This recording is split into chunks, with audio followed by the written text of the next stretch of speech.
సిద్ధు సిద్ధు గారి సినిమా అన్నప్పుడు ఆయన అమ్మాయిల మీద డైలాగ్ వేస్తాడు.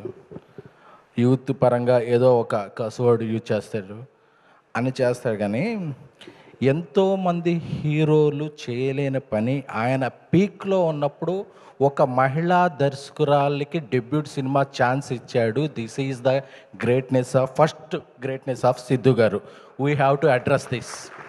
ఎందుకంటే సోషల్ మీడియాలో అలాగే కొన్ని మీడియాలో ఆర్టికల్ చూస్తున్నప్పుడు సిద్ధు గారు జాక్కి ఎంత వెనక్కి ఇచ్చారు, అది క్యాష్ ట్రాన్స్ఫరా, బ్యాంకా, బ్లాకా, వైటా, ఎలా ఇచ్చారు, ఎప్పుడు ఇచ్చారు, దీని మీద ఉండే శ్రద్ధ కన్నా కూడా సిద్ధు గారు పీక్లో ఉన్నప్పుడు ఇద్దరు అమ్మాయిలు, ఇద్దరు ఒక మహిళలు, progressive film, up trendy film అని చెప్తున్నారు కదా, అలాంటి ఫిలింకి ఒక మహిళా దర్శకురాలతో ఒక అవకాశం ఇచ్చారు. ఎందుకంటే ఆయన ఎప్పుడు కాంబినేషన్ నమ్మలా, కంటెంట్ నమ్మి వచ్చింది. కొత్త డైరెక్టర్ అయినా ఎవరైనా సరే నేను ఈ సినిమాకి ఏం కాంట్రిబ్యూట్ చేస్తున్నాను అనే దీంట్లో ఉన్నారు. సో ఒక మహిళా దర్శకుడు, ఎందుకంటే మహిళా దర్శకుడు ఎందుకు మనం నొక్కి ఒక్కనేస్తున్నాం అంటే, ఎక్కడ దేవతలు పూజింపబడతారో, ఎక్కడ మహిళలు పూజింపబడతారో అక్కడ దేవతలు పూజలు అందుకుంటారు అని.